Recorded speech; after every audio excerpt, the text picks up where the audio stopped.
I love all kinds of YouTube. I love educational, I love comedy, I love anything. I was going to say education again. I love education, entertainment, comedy, education, maybe some education. Hello, Champagne Dreamers. Welcome back to my channel. I'm your girl, Miss J. And for today's video, I have something that I think is going to be kind of fun. This speaks to my geeky nature because I love YouTube, not just for all of the wonderful things that are happening in the beauty space, but also for all other kinds of entertainment and education and learning. And so I thought today I wanted to share some of my favorite YouTube channels that aren't makeup. So we're not going to be talking about glam, we're not going to be talking about glitter, we're not going to be talking about all those beautiful things that we do to like turn this face into something actually presentable to the public eye. We're going to be talking about other channels that I love on YouTube. So if you want to know more about my YouTube viewing preferences, my predilections, then stick around, we're getting into it right now.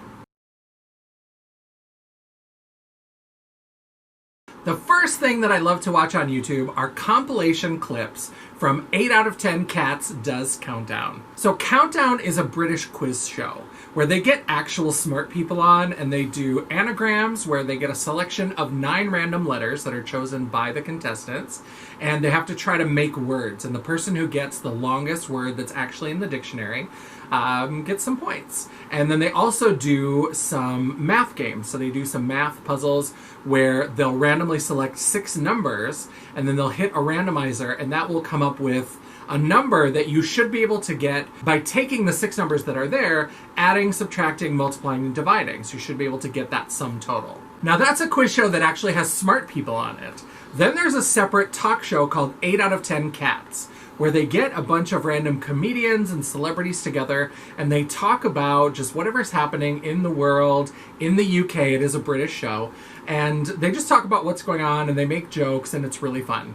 So they came up with this show that was a mashup of the two called 8 out of 10 Cats Does Countdown.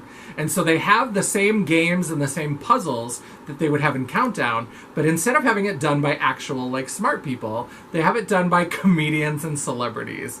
And it's a lot of fun. They have a lot of little, like, side gags. They'll have little comedic bits that are clearly rehearsed and planned and things.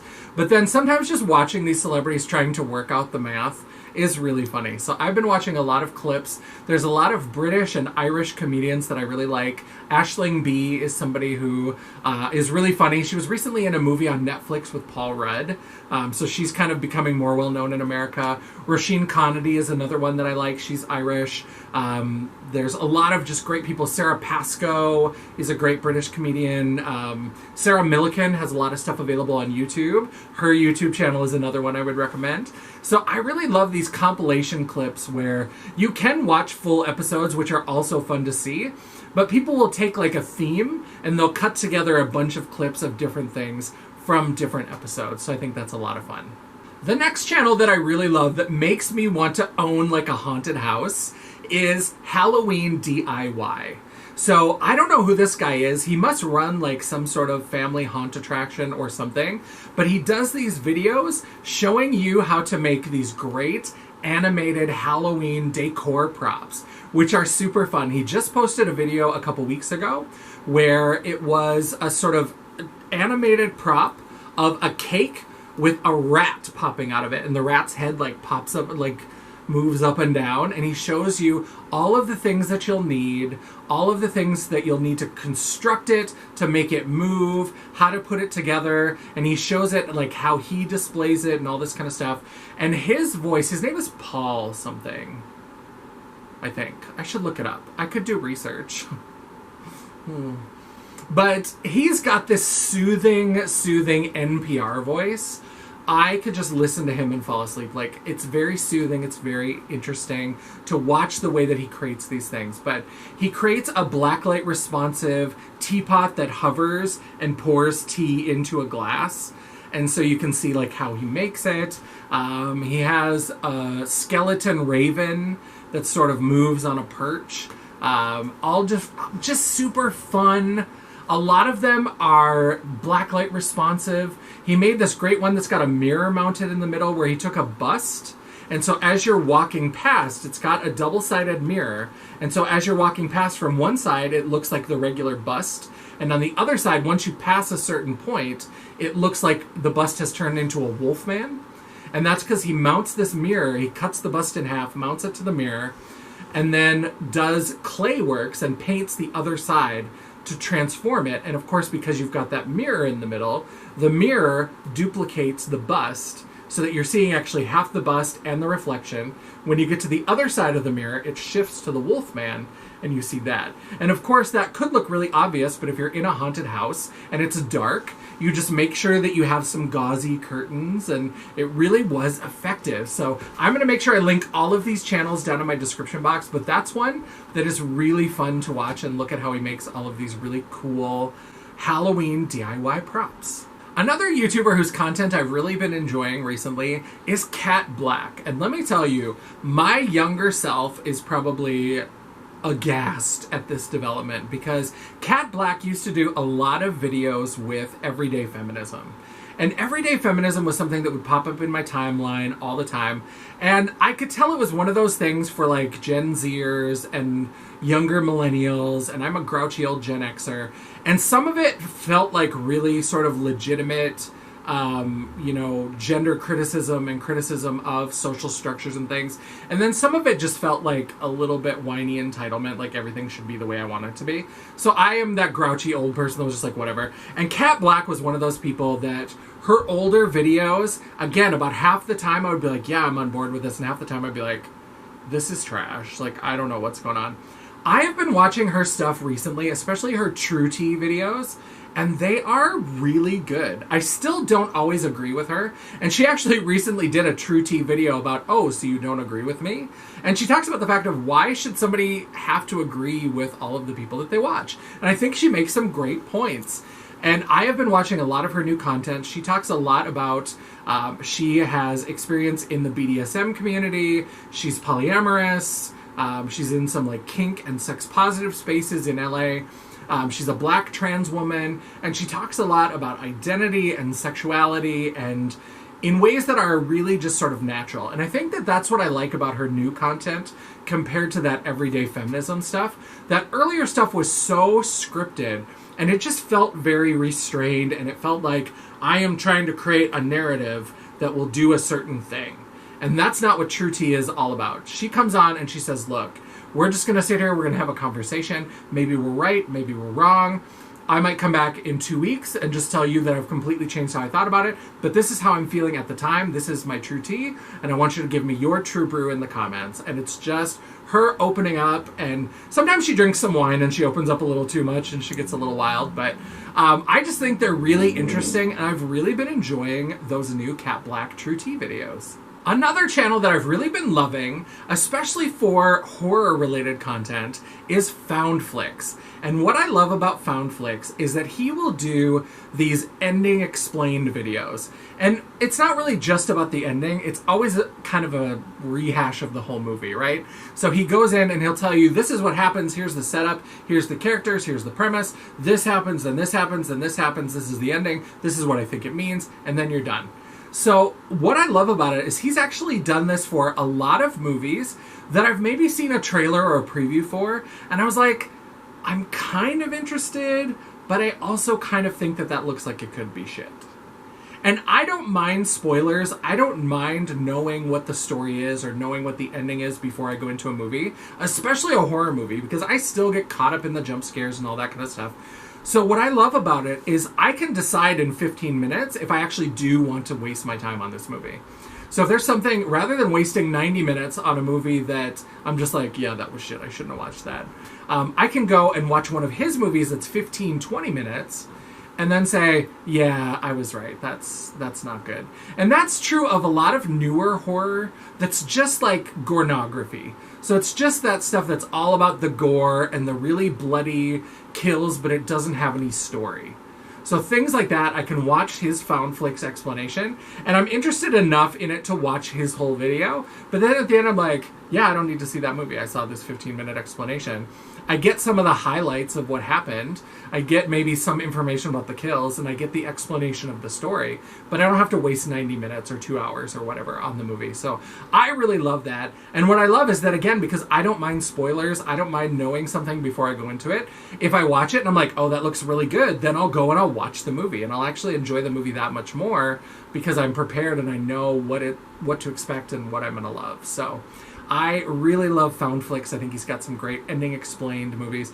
Now, some of his newer videos have gotten a little longer, and then I'm a little bit more torn, because he had one on The Platform, which is a foreign indie horror movie that comes from France, I think, or Spain, and it's on Netflix. And I'm really interested in the premise, but I'm like, I don't know, should I watch it? I've heard from friends who watched it, they thought it was really good, so I probably will end up watching it. But his FoundFlix is like 30, 35 minutes, and I'm like, okay, now we're towing the line of, if I didn't necessarily want to invest 90 minutes, do I want to invest 35 minutes to find out if I want to invest 90 minutes? You know what I'm saying? But the 15, 20-minute chunks, perfection. I love it. So FoundFlix, if you ever see this, let's keep it at 15, 20 minutes, okay? Okay. Finger guns. For all of my comic book geeks out there, another channel that I really love, if you just like a good list, if you just like something that's like 10, 12 minutes, that's going to give you a countdown list, and it's just nerds talking about nerd stuff, Top 10 Nerd is a great channel that has all kinds of fun, geeky, just lists that are put together. It's kind of like a BuzzFeed sort of thing, but they pump out content about who are the top 10 Wonder Woman villains that you've never heard of, who are the top 10 X-Men with powers you don't understand, top 10 X-Men storylines of all time. So they create all different kinds of these top 10 lists, and you can just go and find out about maybe characters or storylines or things that you didn't know about before. You can go more in depth because some of these characters have been around for 30, 40, 50, 60, 70, 80 years, with like Superman and Batman and Wonder Woman, the oldest ones. They're going on 80 years or so old. And so over the years, different writers have given them different power sets, different kinds of adventures, different rogues galleries. And so they'll really dig back into the archives and give you an interesting perspective on the history of these characters. So Top 10 Nerd is definitely great for all of you comic book nerds out there. And they're from Canada. And one of the people, her name is Sasha, but because she's from Canada, she says Sasha. I like it. Now, I am not a fan of video podcasts. I know some people are really into that. I hate it. I don't like it. I don't know why. A podcast to me should not be two assholes sitting in a room with headphones on. Like, I don't want to see your face. Just talk to me. Tell me about whatever you're telling me about. I want it to be audio only. I don't like video podcasts. I know I'm crabby and grumpy. Get over it. But one thing that I really love is Simply Podlogical Highlights. So if you are aware of, this is getting sort of beauty related, but Christine and Ben from Simply Nailogical, they have a podcast channel called Simply Podlogical. Now, I don't watch the full things because, again, I don't want to watch a video podcast. But for some reason, they have a side channel related to that channel. I know, it gets very meta. But they have a side channel related to that channel called Simply Podlogical Highlights. And what they do is from each podcast episode, they will take out little 2 to 7 to 9 minute clips of a specific question that they answer or a specific topic of discussion that they have, and they'll just give you these little bite-sized pieces. I am obsessed with Simply Podlogical Highlights. I think because of the crazy dumpster fire world that we are living in right now, where people are just fucking insane. Like, if I have to hear one more person talk about their constitutional right to not wear a mask, I'm gonna lose my goddamn mind. Like, people are just fucking stupid. So what's the antidote to that? 2 calm, intelligent, well-spoken Canadians just talking about shit. And that's what it is. Simply Podlogical. And I should probably listen to their full video podcast because I'm sure I would love it. But these little clips that they give me are just soothing. Their voices are like that sweet NPR. Oh, it's just wonderful, where I feel like I could take a nap to it. And they're just intelligent people. So it's not like people who don't understand how science works. It's people who actually like do science for the Canadian government and shit like that. They do statistics. So social science. It's the same. It's not the same. But they're just well-spoken. They're intelligent. They make good points. They're very respectful to their audience. And just no bullshit, and I love it. Christine and Ben together, just talking about shit. Who knew? Who knew that that would be like one of my new favorite things? But I am obsessed. So Simply Podlogical highlights. Maybe someday I'll be able to put Simply Podlogical on the list, but for right now, I still am kind of itchy about video podcasts, so I just watch the highlights. And the last YouTube channel that I absolutely love is Alter. So Alter is a YouTube channel that does horror shorts. So I have really discovered a love. I don't know why I like short things. So I don't want to listen to the whole podcast episode. I just want clips of it. That's how I feel about horror movies too, is I don't know. I haven't been able to watch as many horror movies during the pandemic. Maybe because the world every day that I get up into is a horror show. But hashtag too true. Hashtag too soon. But I love watching these short horror movies. They have such good ones. And so there's a lot of different places that do short films. So Midnight Video has some great horror shorts. And there's other ones that you can find that are really good. But Alter really curates a fun, crazy, gory, interesting selection of short horror movies. I absolutely love what Alter does, and I'm so excited to always check them out. They have a short film called The iMom, which is all about changing technology and how much we let technology raise our children. I say our as if I fucking have any crotch goblins. I don't. I fucking hate kids, but I don't want them to be killed by weird robot overlords either. So that one kind of creeped me out, even though I don't have or like children. But The iMom was really good. The Doll Maker is really good. That one is about grief and the lengths that people will go to forget about grief and to try to fast track their way through grief and letting go of somebody. It's so good. So good. You have to watch The Doll Maker. That's probably one of my favorites. And the one that is probably my favorite of all of them is called A Father's Day.